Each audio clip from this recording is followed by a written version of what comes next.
Assalamualaikum warahmatullahi wabarakatuh.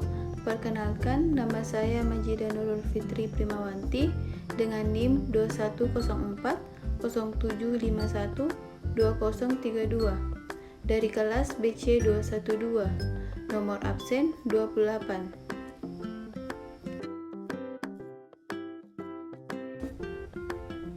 Baik, saya akan menjelaskan materi tentang pembangunan era Orde Baru.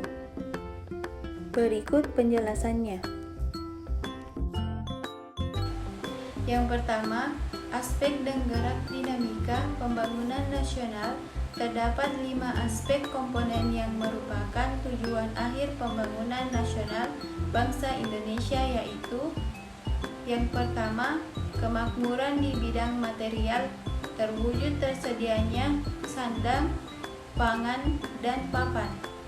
Yang kedua, kesejahteraan mental dalam konteks kehidupan sehari-hari, seperti kesempatan mendapatkan pendidikan dan keterampilan. Yang ketiga, ketentraman fisik dan rohani, seperti bebas gangguan dan kebebasan beribadah. Yang keempat, kebahagiaan, bukan hanya kebendaan tapi juga harkat dan martabat. Yang kelima, masyarakat bangsa yang berkeadilan sosial, seperti tidak ada kesenjangan dan perbedaan.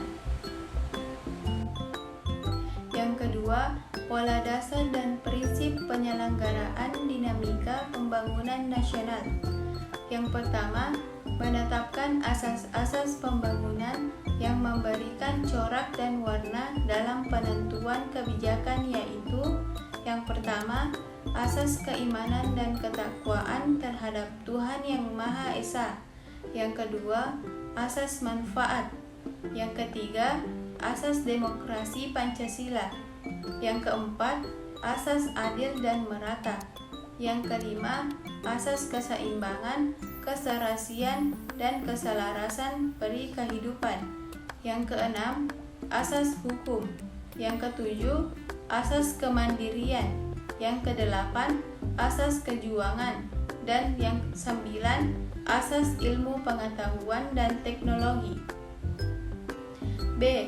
Prinsip penyelenggaraan dinamika pembangunan nasional.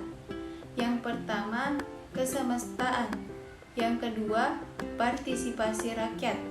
Yang ketiga, keseimbangan. Yang keempat, kontinuitas.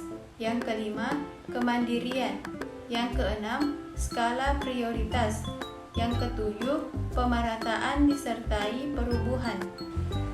3. Modal dasar yang dimiliki dalam rangka melaksanakan pembangunan serta faktor-faktor dominannya adalah A.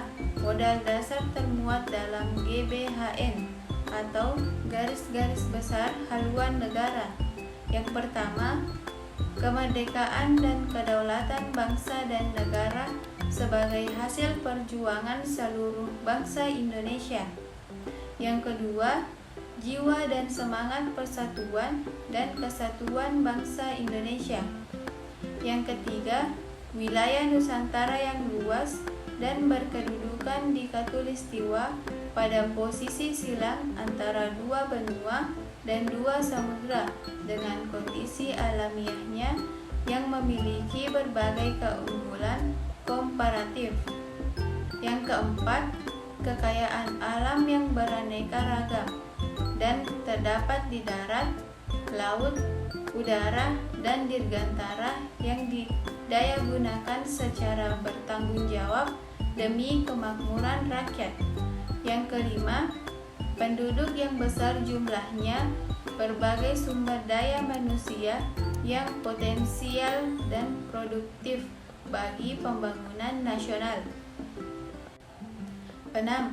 Rohaniah dan mental, yaitu keimanan dan ketakwaan terhadap Tuhan Yang Maha Esa merupakan tenaga penggerak yang tak terhingga nilainya bagi pengisian aspirasi bangsa, juga kepercayaan dan keyakinan bangsa atas kebenaran falsafah Pancasila sebagai satu-satunya asas dalam kehidupan bermasyarakat, berbangsa, dan bernegara merupakan modal sikap mental yang dapat membawa bangsa menuju cita-citanya.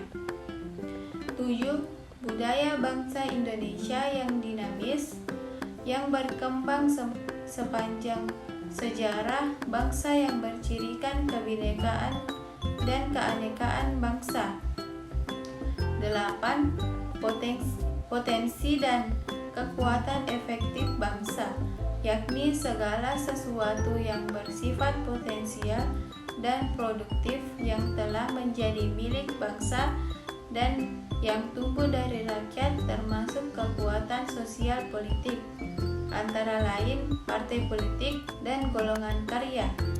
9. ABRI atau Angkatan Bersenjata Republik Indonesia sebagai kekuatan pertahanan keamanan dan kekuatan sosial politik yang tumbuh dari rakyat dan bersama rakyat, menegakkan serta mengisi kemerdekaan bangsa dan negara.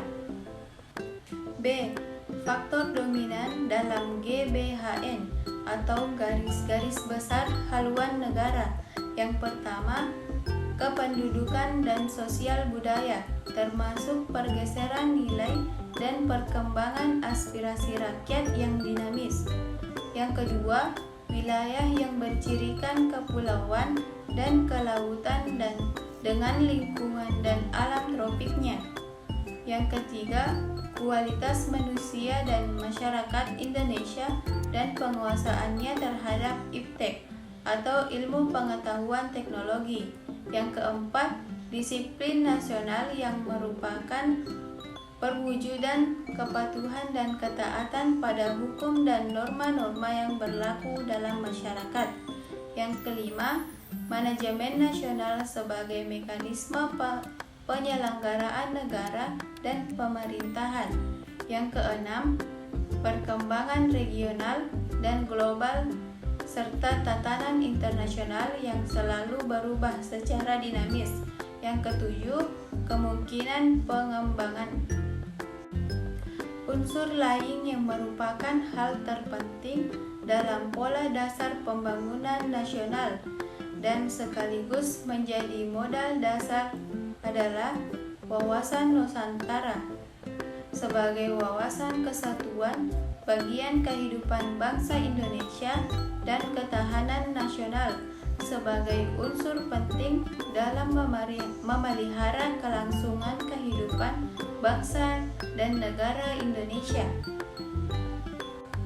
Wawasan Nusantara merupakan cara pandang dan sikap bangsa Indonesia mengenai diri dan lingkungannya, dengan mengutamakan persatuan dan kesatuan bangsa dan wilayah dalam penyelenggaraan kehidupan bermasyarakat, berbangsa dan bernegara yang mencakup.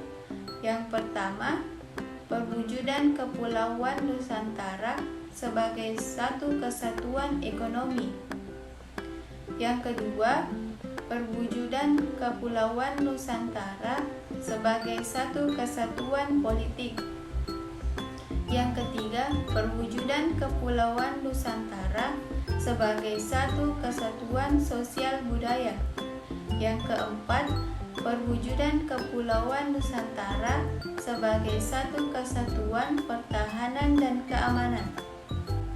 4. Pengelolaan dan sasaran pembangunan di berbagai bidang aspek kehidupan, yaitu A. Aspek ekonomi, B. Aspek politik, C. Sosial budaya, D. Pertahanan dan keamanan. 5. Pelaksanaan dan realisasi atau hasil pembangunan di berbagai aspek kehidupan atau bidang pembangunan, antara lain A. Pembangunan di bidang ekonomi antara lain meliputi sektor yang pertama, pertanian, 2. Industri, 3. Perniagaan, 4.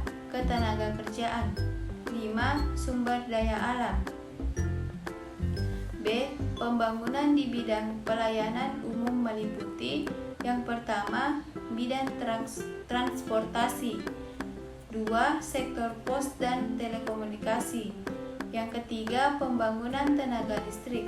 Yang keempat, pembangunan di bidang pendidikan. 6. Faktor yang memungkinkan terjadinya hambatan dalam pembangunan adalah: yang pertama, adanya perbedaan suku, ras, dan agama.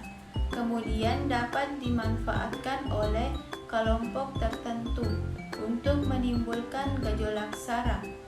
Yang kedua, tingkat pertumbuhan penduduk yang tinggi. Yang ketiga, kesenjangan. Yang keempat, tingkat pendidikan yang relatif masih rendah. Yang kelima, budaya dan sikap tradisional manusia dan masyarakat Indonesia. Yang keenam, kekurangan modal.